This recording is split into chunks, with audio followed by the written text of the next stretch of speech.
The zip ties cut into Naledi's wrists, and the blindfold made every sound terrifyingly loud. Footsteps, voices speaking rapid Korean she couldn't understand, the smell of cigarettes and something metallic that might have been blood. "Your boyfriend will pay," a voice said in accented English, close to her ear. "Han Ji-Hoon values his possessions. And you, pretty girl, you're his favorite one." Naledi's breath came in short gasps, panic clawing at her throat. This wasn't supposed to happen. None of this was supposed to be real. It was just supposed to be fake. Before we go further, hit like and subscribe. You won't want to miss what happens next. But it actually began 2 months earlier. Seoul in October was beautiful in a way that made Naledi's chest ache with homesickness. The autumn leaves reminded her of Johannesburg's jacaranda blooms, but colder, sharper, more foreign. She'd been in Korea for 6 months now, pursuing her master's degree in international business at Yonsei University, and every day felt like walking a tightrope between fascination and exhaustion. The café job helped. Brew and View was an upscale place in Gangnam that catered to business professionals and wealthy students. The pay was decent, the tips were better, and most importantly, her manager didn't care that her Korean was still rough around the edges as long as she smiled and made perfect cappuccinos. It was 9 p.m. on a Thursday when he walked in. Naledi noticed him immediately. Hard not to when he looked like he'd walked off a runway and into a street fight. Expensive charcoal suit, perfectly styled black hair, sharp features that could have been carved from marble. But his lip was split and bleeding, his knuckles were bruised, and there was a dangerous energy radiating from him that made the other customers instinctively give him space. He sat at the corner table, pulled out his phone, and didn't look up. Naledi's coworker, Min Ji, gripped her arm. "Do you know who that is?" she whispered in English. "Should I?" "That's Han Ji-Hoon, the Han Ji-Hoon. His family owns half of Seoul. He's worth like billions." Minji's eyes were wide. What's he doing here? And why does he look like he just fought someone? Maybe because he did. Naledi grabbed a menu and first aid kit they kept behind the counter. "I'm going to see if he needs help." "Naledi, wait." But she was already walking over, her practical South African upbringing overriding any intimidation. A bleeding person was a bleeding person, regardless of how many billions they had. "Excuse me," she said in her accented English, setting down the menu and first aid kit. "You're bleeding. Would you like me to?" "I'm fine." His voice was cold, dismissive.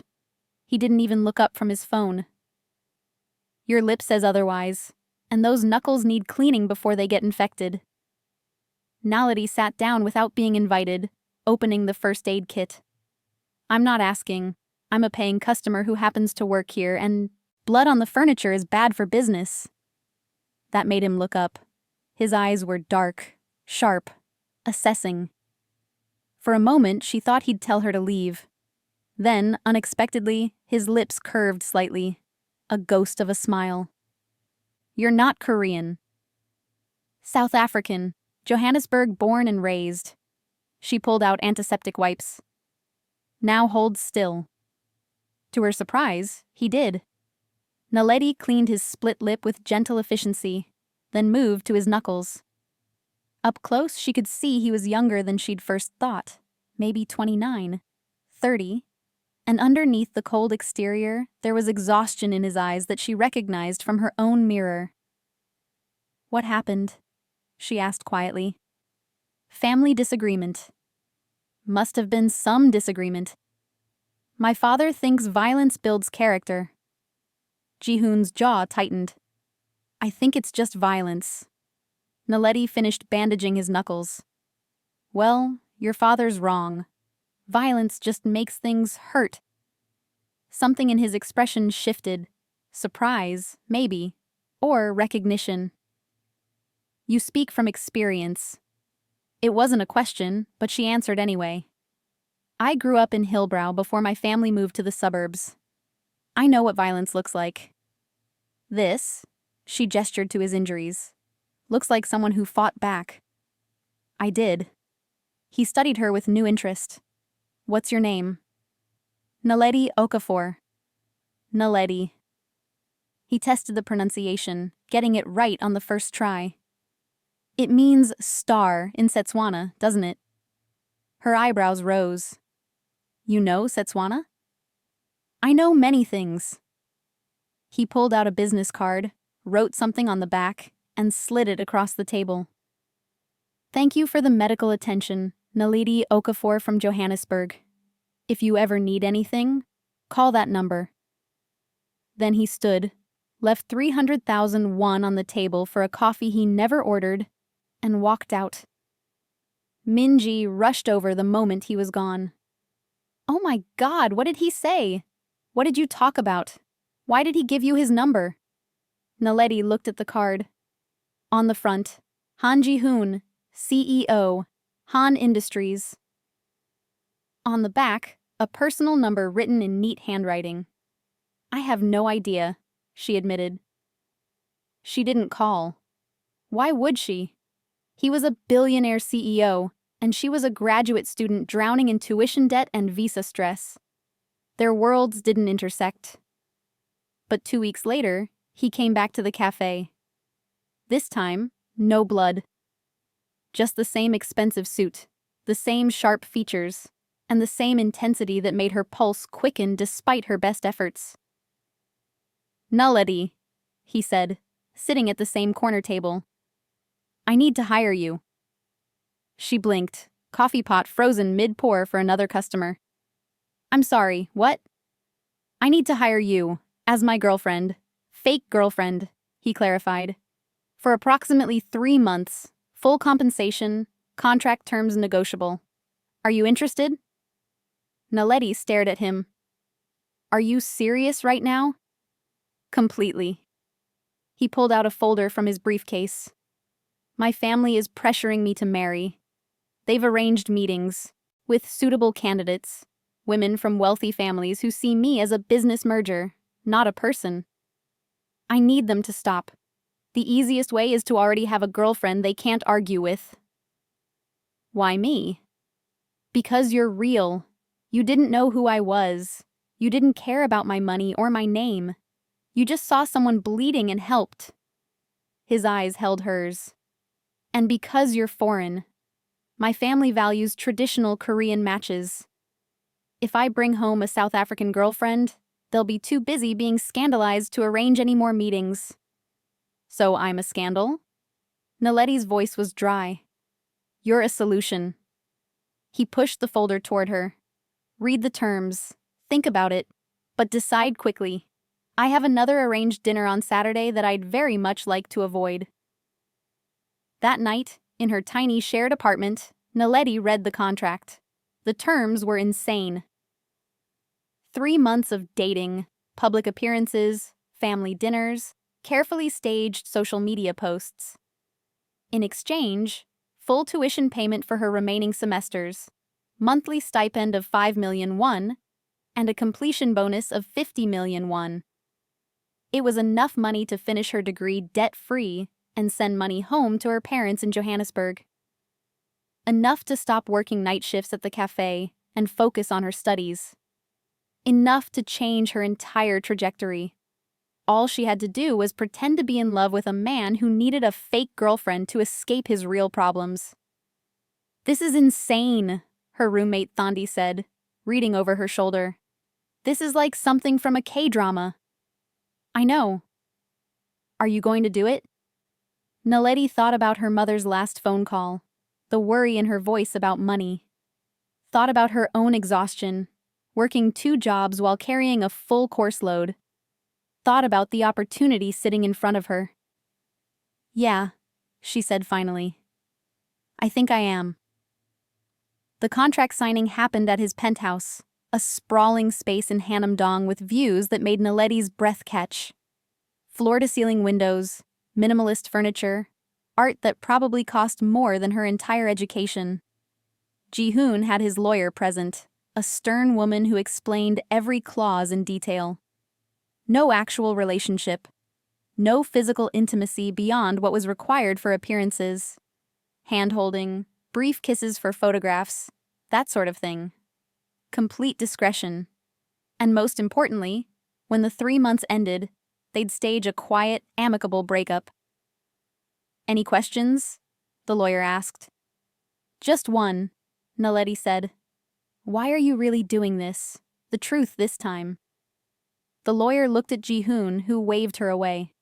When they were alone, he poured 2 glasses of wine and handed one to Naledi.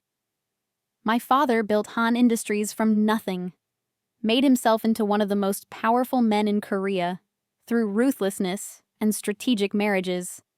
He sees me as his greatest creation and biggest disappointment." Ji-Hoon's voice was flat. "I'm supposed to marry someone who brings political connections or business advantages. Someone who understands that love is weakness and family is currency. But you don't believe that." "I did. For a long time." He looked out at Seoul spreading below. "Then I realized I was building a life that looked perfect and felt empty. This," he gestured between them, "is my small rebellion. My father can't argue with a girlfriend I'm clearly invested in.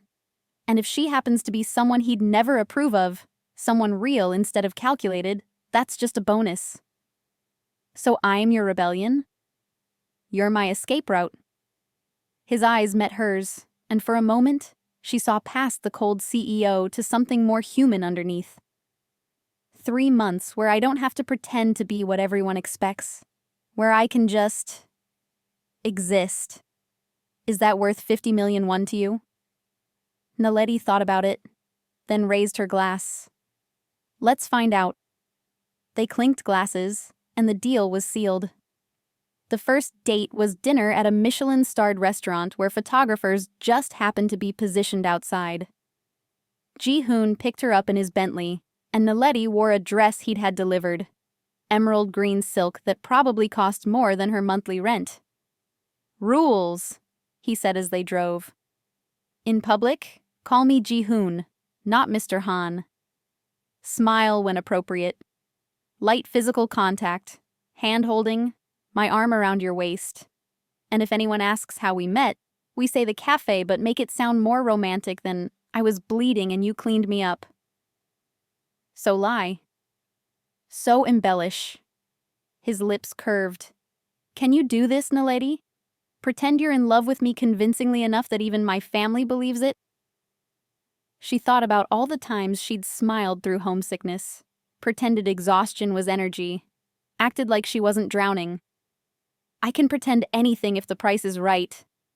Mercenary? I like it." The dinner was a performance. Ji-Hoon was attentive, charming, asking her about her studies and actually listening to the answers.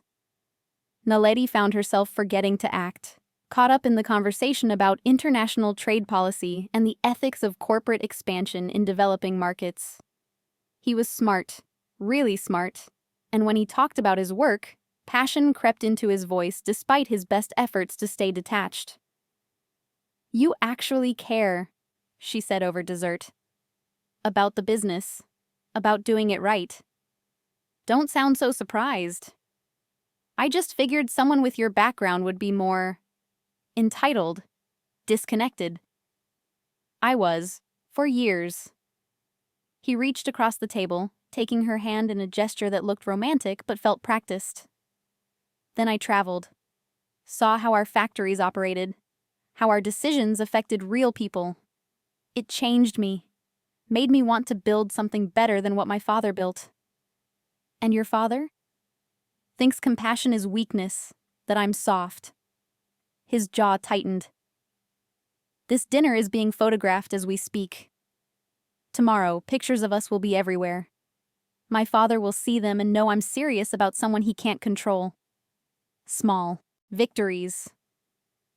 As they left, Ji-Hoon's arm around her waist, Naledi realized something unsettling. She'd actually enjoyed herself. The fake date had felt almost real. Dangerous territory. The next 2 weeks were a whirlwind. More dates, all carefully choreographed. A movie premiere where they walked the red carpet. An art gallery opening where Ji-Hoon introduced her to Seoul's elite, his hand possessive on her lower back. A weekend in Jeju where they shared a suite, but separate rooms, and took couple photos on the beach. Social media exploded.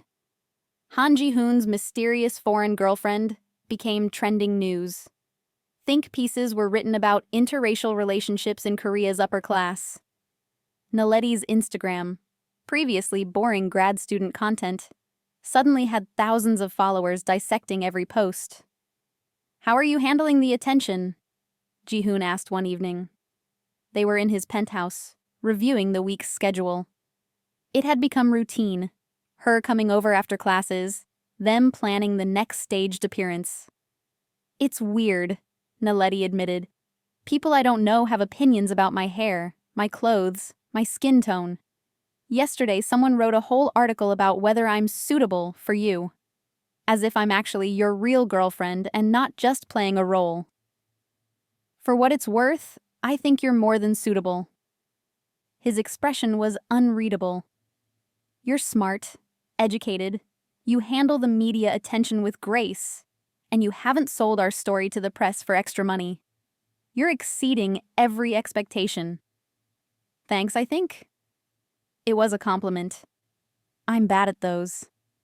He poured wine, something that had also become routine. "My father wants to meet you." Naledi's stomach dropped. "What?" "Dinner, next week. He says if I'm serious about this relationship, he needs to vet you properly." Ji-Hoon's voice was flat. "I can refuse, but it'll look suspicious. The contract says family appearances are part of the arrangement." "Meeting the parents feels very real for a fake relationship." "I know, but it's a necessary step in selling this." He looked at her seriously. "He'll be cruel, Naledi. Not obviously, but in small ways. Comments about your background, your education, your suitability. Can you handle that?" Naledi thought about growing up in post-apartheid South Africa, the casual racism she'd faced, the way people underestimated her constantly. "I've handled worse." "I don't doubt it." Something like respect flickered in his eyes. "I'll prepare you. We have a week." The dinner was at the Han family estate, a sprawling traditional hanok that had been in the family for generations. Ji-Hoon's father, Han Sang-min, was everything Naledi expected. Cold, assessing, radiating power that had been earned through decades of ruthless business practices. "Miss Okafor," he said, his English perfect but accent thick. "My son tells me you're studying international business." "Yes, sir. At Yonsei." "Respectable school. Though I wonder what drew a South African student to Korea specifically." The implication was clear. Why are you really here? Are you after money? "Korea's economic transformation is fascinating," Naledi said smoothly. "From a war-torn country to a global power in one generation. I wanted to study that firsthand, understand how it was built. Your family's contribution to that transformation is particularly interesting." Sang-min's eyes narrowed, but she saw the faintest flicker of approval. "You've researched us." "Of course. When I learned Ji-Hoon's family was involved in infrastructure development, I read everything I could find. Your work on the Incheon Bridge project changed how urban planners think about public-private partnerships." It was true. She had researched them extensively after signing the contract. But it was also strategic flattery, and Sang-min knew it. His lips curved slightly. Flattery from someone who's done their homework is still flattery. "I prefer to call it informed appreciation." Naledi met his eyes directly. "I don't waste compliments on things I don't actually respect." Across the table, Ji-Hoon's expression was carefully neutral, but she caught the slight widening of his eyes. She was going off script, engaging instead of deflecting. The dinner continued with careful verbal sparring. Sang-min tested her knowledge of Korean culture, business ethics, family values. Naledi gave as good as she got, polite but firm, never backing down even when he pushed. By dessert, Sang-min looked almost amused. "You're not what I expected, Miss Okafor." "I get that a lot. My son typically chooses women who are more compliant, easier to control." "I'm not interested in being controlled, Mr. Han. And I don't think your son actually wants someone easy." She glanced at Ji-Hoon. "I think he wants someone real." "Real?" Sang-min said the word like it tasted strange. An interesting concept for a relationship that began 2 weeks ago. The implication hung in the air. "I know this is too fast to be genuine." "Sometimes you just know," Ji-Hoon said quietly, reaching for Naledi's hand. "When someone fits, you don't need months to figure it out." The way he looked at her when he said it made Naledi's breath catch. For a moment, she almost believed he meant it. After dinner, in the car driving back to Seoul, Ji-Hoon was silent for a long time. Finally, "You were incredible. I survived your father. That's all?" "You did more than survive. You impressed him. I don't think anyone's managed that in years." He glanced at her, something warm in his expression. "Thank you." "For what?" "For being better at this than I expected. For making it believable." He paused. "For making it almost feel real." There it was again. That dangerous blurring of lines between performance and reality. "Ji-Hoon," Naledi said carefully. "We should be careful. This is a business arrangement. We can't—" "I know." His voice was firm. "I know what this is. Don't worry, Naledi. I'm not confused. This is still fake." But the way his hand lingered on hers when he helped her out of the car suggested maybe, possibly, he was lying. Week 6 brought complications. Naledi was leaving the library late when she noticed the man following her. Nothing obvious, just the same face appearing at multiple locations throughout the evening. When she quickened her pace, so did he. Fear spiked through her. She pulled out her phone and called Ji-Hoon without thinking. He answered on the first ring. "Naledi?" "Someone's following me. I'm on campus, near the main library, and—" "Stay on the phone. Walk toward the main gate. Don't run. Don't let them know you've noticed. My security is 5 minutes away." "Ji-Hoon, I'm scared." "I know. But you're going to be fine. I promise." His voice was steel. "Talk to me. About anything. Keep talking." So she did. Talked about her day, her classes, anything to keep the panic at bay. Behind her, the footsteps stayed constant. 4 minutes, 3, 2. Then headlights and a black SUV pulled up. Mr. Kang, Ji-Hoon's head of security, stepped out. "Miss Okafor, please get in." The follower melted into shadows. At Ji-Hoon's penthouse, she found him pacing like a caged animal. When she walked in, he crossed the room and pulled her into an embrace so tight she could barely breathe. "Are you hurt?" His hands roamed over her arms, her shoulders, checking for injuries. "Did he touch you? Did he say anything?" "I'm fine. He just followed me. Mr. Kang scared him off." "This is my fault." Ji-Hoon's voice was rough with anger. "I should have anticipated this. Should have had security on you from day one." "Anticipated what?" He released her, running a hand through his hair. "Business rivals. People who want leverage against me. By making our relationship public, I painted a target on your back. I'm so sorry, Naledi. This wasn't supposed to happen." "Who would do this?" "Could be anyone. The Serpent Syndicate. They're a criminal organization that's been trying to infiltrate our supply chains. Or the Kang Corporation, my father's biggest competitor. Or even family members who don't want me making independent decisions." His expression was dark. "The point is, you're in danger because of me." "Then end the contract. Let me go. I'll be safe if we're not together. No. The word was sharp, absolute. You'll be targeted anyway now. They already know you matter to me. Ending things won't make you safer. It'll just make you unprotected. His hands framed her face, and the intensity in his eyes made her knees weak. From now on, you have a bodyguard. 24/7. Non-negotiable. Ji-Hoon, please. The single word cracked with emotion. Let me protect you. I can't. He stopped, seeming to catch himself. The contract requires me to ensure your safety. This is just fulfilling my obligations. But the way his thumbs brushed her cheekbones suggested obligations had nothing to do with it.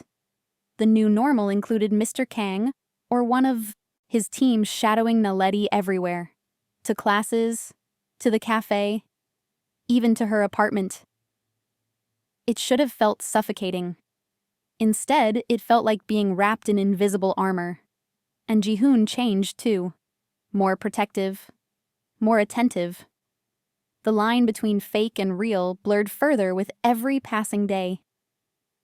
One night, week 8, they were at his penthouse reviewing the next day's schedule when Naledi's phone rang. Her mother, video calling from Johannesburg. I should take this, she said, standing. Stay. I'll give you privacy. Ji-Hoon moved toward his office. Actually, Naledi surprised herself. Could you stay? I've told her about you. She wants to say hi. Something vulnerable crossed his face. You told your mother about me? The contract says to make it believable. My family needed to know. Right, the contract. But he sat back down. Naledi answered. Her mother's face filled the screen, beautiful and tired and so achingly familiar that homesickness crashed over Naledi like a wave. Naledi, my baby, you look exhausted. Are you eating properly? And where is this famous boyfriend I keep reading about online? Mama, I'm fine. And he's right here. She turned the phone so Ji-Hoon was visible. This is Ji-Hoon. Her mother's expression softened. Mr. Han, I've heard so much about you. Mrs. Okafor. Ji-Hoon's smile was genuine, warm in a way Naledi rarely saw. It's an honor. Your daughter speaks of you often. They talked for 20 minutes. About Johannesburg, about Seoul, about Naledi's studies. Ji-Hoon was charming, respectful, asking about her mother's work as a nurse, actually listening to the answers. And when her mother mentioned worrying about Naledi being so far from home, Ji-Hoon said quietly, I promise you, Mrs. Okafor, your daughter is safe here. I'll make sure of it. After the call ended, Naledi sat in silence, processing. Your mother is wonderful, Ji-Hoon said. She liked you. The feeling is mutual. He paused. You miss home. Every day. Tell me about it, not the tourism version, the real Johannesburg. So she did.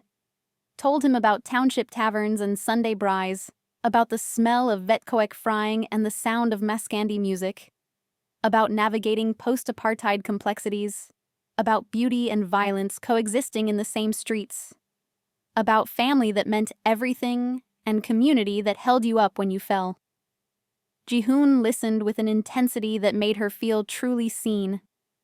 When she finished, he said quietly, Thank you for sharing that with me, for letting me see past the performance to the real you. This whole thing is supposed to be a performance. I know. His eyes held hers. But somewhere along the way, I forgot that. And I think you did too. Ji-Hoon, I'm in love with you. The words hung in the air, devastating in their honesty. Naledi's breath stopped. You can't be. The contract? Fuck the contract. He moved closer, his hand coming up to cup her cheek. I know what this was supposed to be. Business? Temporary? Fake. But Naledi, nothing about how I feel for you is fake. You're brilliant and brave and real in a world full of people playing roles. You see me, not my money or my name, just me. And I'm in love with you. Desperately, completely, inconveniently in love with you. This wasn't the deal. I know, and I don't expect you to feel the same. You signed up for 3 months of pretending, not actual feelings. But I needed you to know. Needed to be honest with you the way you've been honest with me. His thumb brushed her cheekbone. So, there it is. I'm in love with you. And when this contract ends in 4 weeks, I'm going to ask you, without obligation, without pressure, if you'll consider making this real. Actually giving us a chance. Naledi's mind was spinning. I don't know what to say. Say you'll think about it. That's all I'm asking.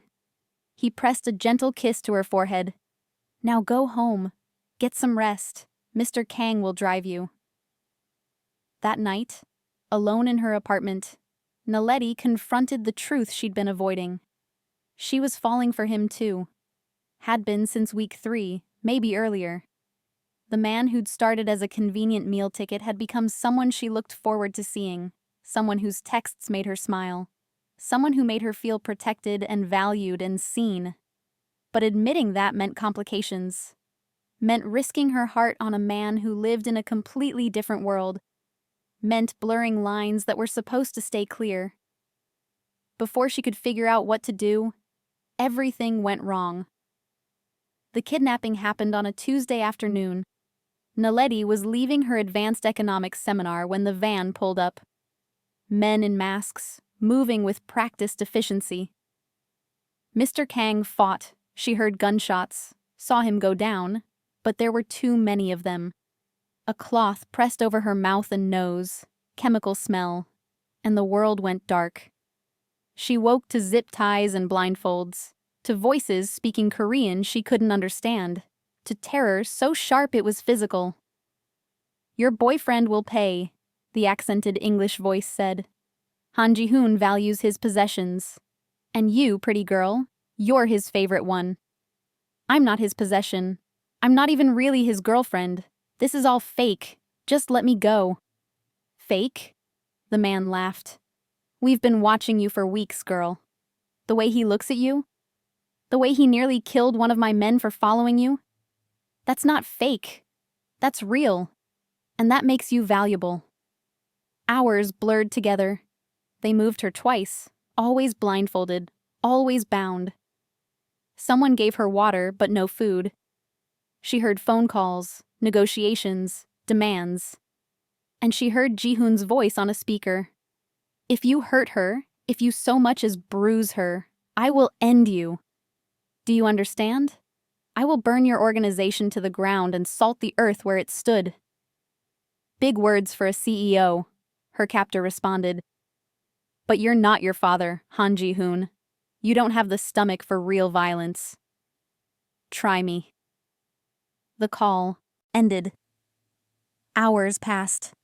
Naledi's wrists ached from the zip ties. Her throat was raw from thirst, and terror had settled into her bones like ice.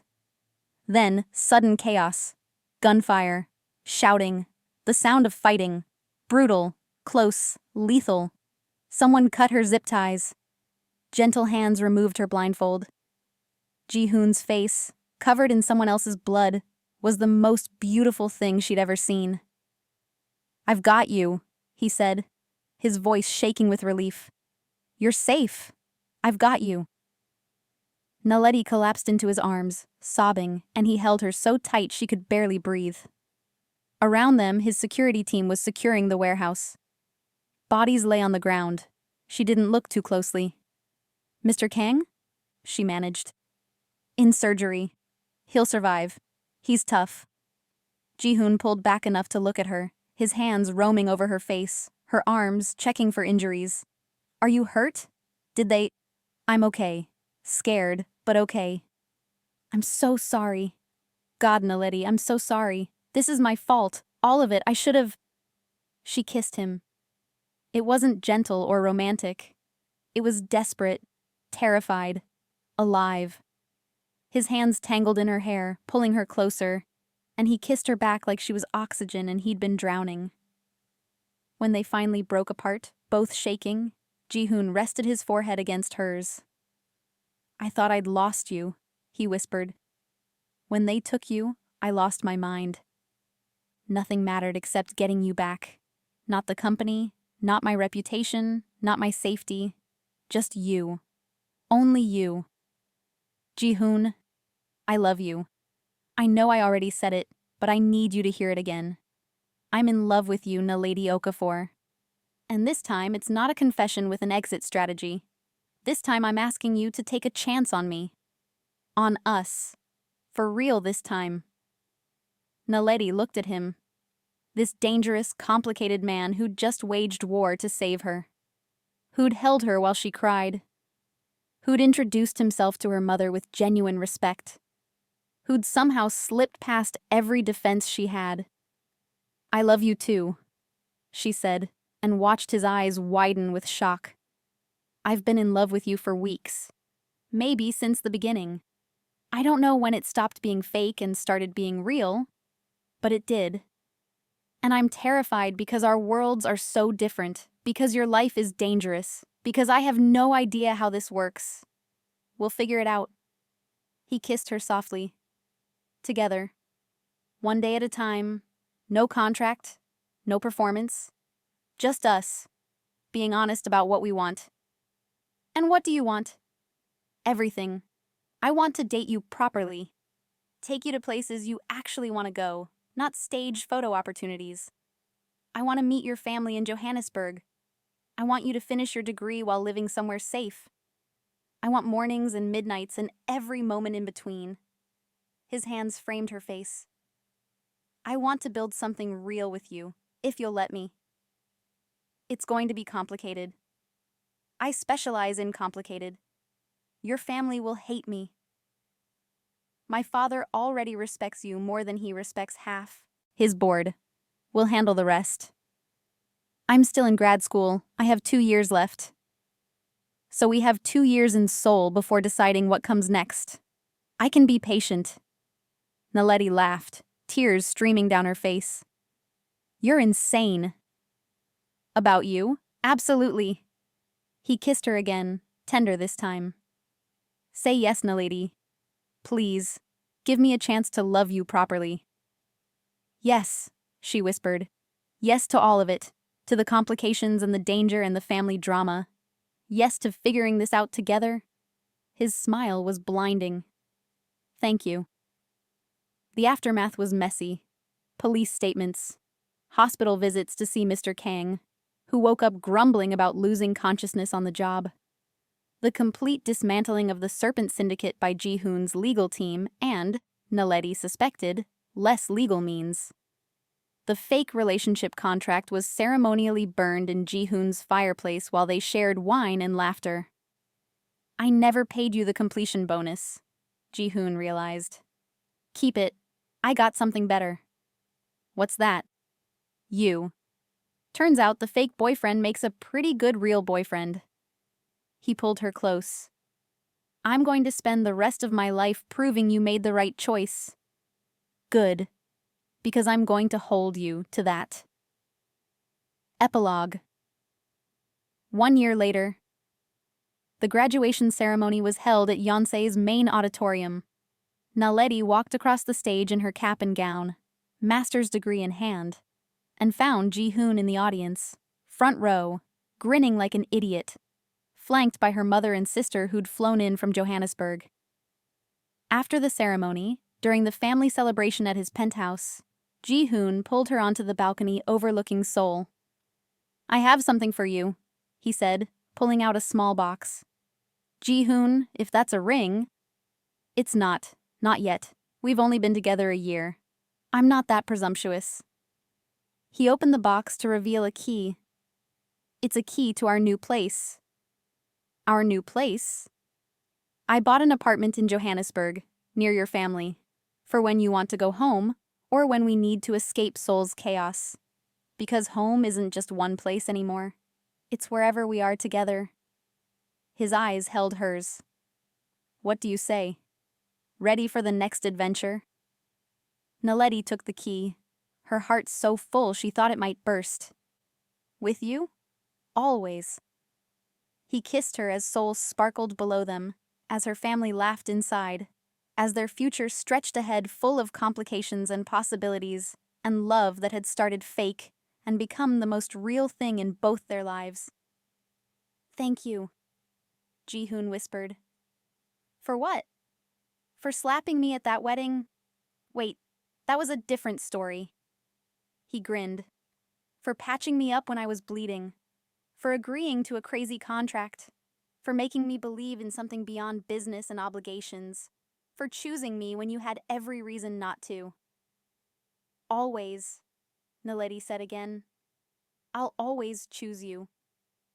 And under Seoul's glittering lights, the fake girlfriend and the lonely CEO held each other and built their real forever, one honest moment at a time.